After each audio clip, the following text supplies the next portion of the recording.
Ngayon, sa liig na tayo. Okay? So, sa liig, ganito siya. Here. We have to release all the tension sa iyong liig. Okay? Relax mo lang itong shoulder. Right here. Ipupwesto natin ng mas maayos. Ready? Hinga malalim. Exhale. Relax ang shoulder. Good one. That's it. Good. Relax ng shoulder. Good one. So at least ay wala ka namang special na concern. Good. Hinga. Exhale. Okay. Okay. Clear naman ito. Nothing. Okay?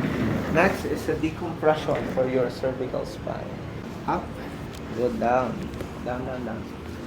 Okay? Dito na.